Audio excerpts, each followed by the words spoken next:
Last video में हमने देखा कि कैसे मरनो यूनिवर्स 7 में आ जाता है और जब व्हीस और गोकू उसे देखने के लिए पहुंचते हैं तब वो देखते हैं कि वो फ्रीज़र को मारने वाला है। और इसके बाद हमारे को मरनो की असली आइडेंटिटी पता चलती है कि वो यूनिवर्स 13 से है, जो यूनिवर्स ऑलरेडी डिस्ट्रॉय हो चुका है। वो इतना बोलने के बाद गोकू और व्हीस के सामने से चला जाता है, पर वो व्हीस को बोल के जाता है कि वो उसे जल्द ही मिलेगा। थोड़ी ही देर में गोकू और व्हीस वापस वीरस के प्लैनेट पे पहुंच जाते हैं और वहाँ पर जाके वो वेजिटा को सारी बात बताते हैं। वेजिटा ये सारी बात सुन के बहुत ज़्यादा हैरान होता है और वो पूछता है कि क्या सच में यूनिवर्स 7 में एक और एंजल है। हमने आज तक जब भी व्हीस को देखा है, व्हीस हमेशा चीयरफुल रहता है, पर आज व्हीस बहुत ज़्यादा सीरियस होता है और वो बोलता है कि हाँ, मरनो मेरा बड़ा भाई है। व्हीस बोलता है कि मरनो बहुत ही लंबे समय से गायब था और उसके बारे में किसी को भी कुछ नहीं पता था। वो काफ़ी लंबे समय से कहीं पे छुपा हुआ था, पर किसी तरीके से वो वापस आ गया है और उसने वापस आते ही फ्रीज़र को भी मार दिया है। इसके बाद गोकू अपने भाई के साथ हुए अपने एक्सपीरियंस को याद करने लग जाता है। वो बोलता है कि मुझे याद है कि जब मैं अपने बड़े भाई से पहली बार मिला था तब हालात बहुत ही ज़्यादा ख़राब हो गए थे। इसके बाद गोकू वेजिटा से बोलता है कि वेजिटा, मुझे याद है कि तुम्हारा भी एक भाई है। वेजिटा गोकू को बोलता है कि कैकरॉट, तुम क्या बकवास कर रहे हो, ये हमारे बारे में नहीं है, इससे कुछ फ़र्क नहीं पड़ता है कि हमारे भाई हैं या नहीं हैं। गोकू बोलता है कि हाँ मैं जानता हूँ, पर तुम्हारा भाई अभी भी ज़िंदा है, शायद उसका नाम टार्बल है ना, पर तुमने उसे अभी तक कांटेक्ट क्यों नहीं किया है, इतने साल बीत गए हैं। वेजिटा गोकू को बोलता है कि कैकरॉट, मुझे नहीं पता है कि इस वक्त वो कहाँ पर है या क्या कर रहा है, और ना ही मुझे फ़र्क पड़ता है, ये उसकी ज़िंदगी है, वो जो करना चाहे वो कर सकता है। गोकू हंसने लग जाता है और वेजिटा से बोलता है कि वेजिटा, तुम्हारी बातें सुन के लग रहा है कि तुम ज़्यादा अच्छे बड़े भाई नहीं हो, क्योंकि तुम अपने छोटे भाई से ही बात करना नहीं चाहते हो। अब वेजिटा को थोड़ा सा गुस्सा आने लग जाता है और वो गोकू से बोलता है कि जोकर कहीं के, अपना मुंह बंद रखो, ये तुम्हारी या मेरी फैमिली के बारे में नहीं है, इस बात का उस बात से कोई भी लेना देना नहीं है। इसके बाद व्हीस गोकू और वेजिटा को मरनो के बारे में थोड़ा सा और बताता है। वो बोलता है कि मरनो बस मेरा बड़ा भाई नहीं है, बल्कि वो दुनिया के सबसे ताकतवर गॉड ऑफ डिस्ट्रक्शन जो कि यूनिवर्स 13 के थे, उनका अटेंडेंट भी था। ग्रैंड प्रीस्ट के अलावा वो इस दुनिया के सबसे ताकतवर एंजल्स में से एक है। वो बहुत ही ज़्यादा होनहार है, पर उससे भी ज़्यादा वो खतरनाक है, और अगर वो इतने सालों बाद वापस आया है तो ज़रूर उसके दिमाग में कोई प्लान होगा। व्हीस बोलता है कि मुझे लगा था कि जब ओमनी किंग ने यूनिवर्स 13 को इरेज किया था तो उसके साथ ही मरनो भी इरेज हो गया था, पर ऐसा लगता है कि उसने किसी तरीके से अपनी किस्मत को धोखा दे दिया और ख़ुद को बचा लिया, और इसके बाद वो जाकर कहीं पे छुप गया, और शायद इसीलिए आज तक हमारे को उसके बारे में कुछ भी पता नहीं चला था। एंजल्स को उनकी ताकत का गलत इस्तेमाल करना बिल्कुल भी अलाउड नहीं है।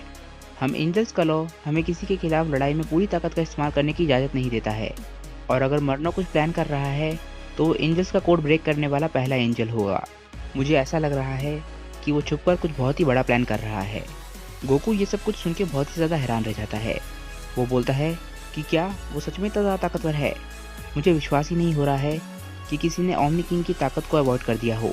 इसका मतलब ये भी हो सकता है कि उसने कोई तरीका ढूंढ लिया हो जिससे वो इरेज होने से बच सकता हो। दोस्तों, यहाँ पर एक बात ध्यान देने वाली है कि व्हीस ने कहा कि यूनिवर्स 13 के साथ मरनो को भी इरेज होना था। जैसा कि हम ऑलरेडी जानते हैं, जब कोई यूनिवर्स इरेज होता है तो उसका एंजल इरेज नहीं होता, बस वो इनएक्टिव हो जाता है। पर अगर मरनो अपने यूनिवर्स यानी कि यूनिवर्स 13 के साथ इरेज होने वाला था तो ज़रूर उसने कुछ गलत किया होगा। वेजिटा ये सब कुछ सुनने के बाद बोलता है कि ऐसा कैसे हो सकता है कि कोई एक एंजल इतना ज़्यादा ताकतवर हो, इतने लंबे समय तक खुद को छुपाए रखना आसान नहीं होता, और अब उसके बाहर आने का क्या मतलब हो सकता है। मुझे लगता है कि अभी तक ओमनी किंग्स को और ग्रैंड प्रीस्ट को इस बारे में कुछ पता चल चुका होगा। तो मुझे सच बताओ कि क्या वो एंजल सच में इतना ज़्यादा ताकतवर है, क्या वो सच में तुम्हारी परिवार का सबसे ताकतवर एंजल है। व्हीस बोलता है कि हाँ, वो हमारे परिवार का सबसे ताकतवर एंजल है।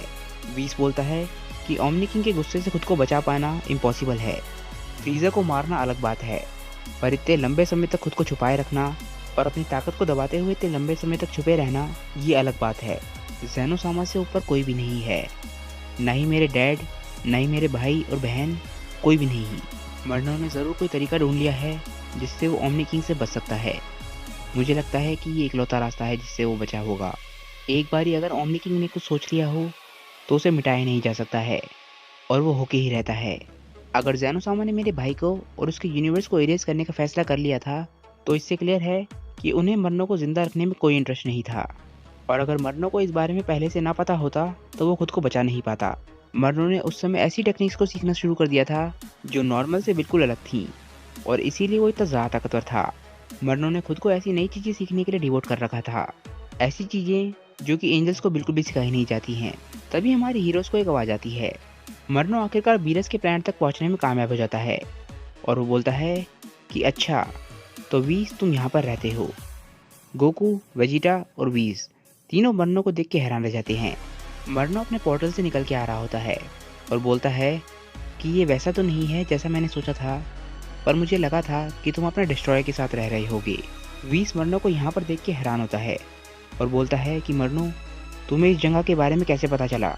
तभी मर्नो का ध्यान गोकू और वेजिटा की तरफ जाता है और वो बोलता है कि ये दोनों मच्छर कौन हैं? इन्हें देखकर ऐसा तो नहीं लगता है कि ये दोनों डिस्ट्रॉयर गॉड्स हैं। मॉर्टल्स गॉड की दुनिया में क्या कर रहे हैं? कितनी अजीब बात है। तभी मर्नो गोकू को पहचान जाता है और बोलता है कि अच्छा, तुम तो वही हो जो मेरे भाई के साथ थोड़ी देर पहले थे। मुझे ये देखकर अच्छा लगा कि तुम इतनी जल्दी यहाँ पर पहुँच गए और मुझे तुम्हारे अंदर से काफ़ी ज़्यादा ताकत भी महसूस हो रही है। इसके बाद मर्नो वेजिटा की तरफ देखता है और बोलता है कि पर तुम, कितने शर्म की बात है। मुझे लगता है कि तुम यहाँ पर साफ़ सफाई के लिए रखे गए होगे। वेजिटा बोलता है कि क्या? इसके बाद मर्नो बोलता है कि मैं सेंस करके बता सकता हूँ कि तुम्हारे अंदर उतनी ताकत नहीं है जितनी तुम्हारे दोस्त के अंदर है। तुम बस कचरा हो। वेजिटा को ये सुन के बहुत ज़्यादा गुस्सा आ जाता है। वेजिटा बोलता है कि तुम्हारी ऐसा बोलने की हिम्मत कैसे हुई और तुम्हें उससे फ़र्क क्या पड़ता है? तुम्हें तो पता भी नहीं है कि मैं क्या कर सकता हूँ। मैं उतना ही ताकतवर हूँ जितना कैकरॉट है। मर्नो ये सुन के हंसता है और बोलता है कि तुम्हें थोड़ा सा आराम करने की ज़रूरत है मॉडल, इसी वजह से मैं यहाँ पर तुम लोगों के पास आया हूँ। गोकू मर्नो से पूछता है कि तुम हम लोगों से चाहते क्या हो? मर्नो बोलता है कि मेरे यहाँ पर आने का रीज़न बहुत ही ज़्यादा सिंपल है। मैं बस ये जानना चाहता हूँ कि यूनिवर्स 7 में सबसे ज़्यादा ताकतवर कौन है। ये जानने के लिए मैं काफ़ी ज़्यादा बेताब हूँ। गोकू बोलता है कि अच्छा, पर मुझे नहीं लगता कि तुम सच में वो जानना चाहते हो। मर्नो थोड़ा सोचने लग जाता है और बोलता है कि अच्छा, तो मुझे लगता है कि तुम्हारे यहाँ सबसे ज़्यादा ताकतवर वो पर्पल कैट ही होगी, जिसे तुम लोग गॉड बोलते हो। इसके बाद मर्नो बोलता है कि मेरे मन में तुम्हारे खिलाफ कुछ भी नहीं है, मैं बस वही पता लगाने आया था और मैंने सुना है कि यूनिवर्स 7 में काफ़ी अच्छा खाना भी मिलता है। ये दूसरा रीज़न है कि मैं यहाँ पर आया हूँ। गोकू मर्नो से फिर बोलता है कि मुझे नहीं लगता कि तुम सच बोल रहे हो। तुम्हारा असली गोल क्या है मुझे ये बताओ। मुझे पता है कि तुम ज़रूर कुछ छुपा रहे हो। इसके बाद मर्नो बोलता है कि ये कोई मजाक नहीं है, मैं बस इस यूनिवर्स के बारे में ज़्यादा जानना चाहता हूँ और ये अभी तक बचा हुआ क्यों है।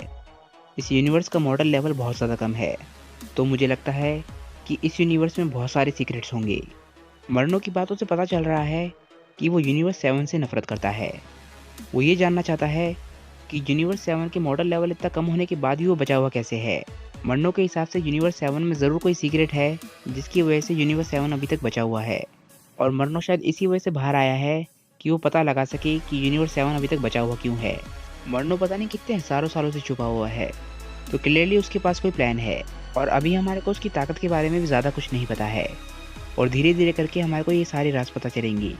व्हीस ने ये बात खुद बोली है कि मर्नो उससे ज़्यादा ताकतवर है, पर अभी तक हमारे को ये नहीं पता है कि मर्नो व्हीस से कितना ज़्यादा ताकतवर है और ये शायद हमारे को आगे आने वाले चैप्टर्स में पता चलेगा। तो आप चैनल के साथ बने रहिएगा।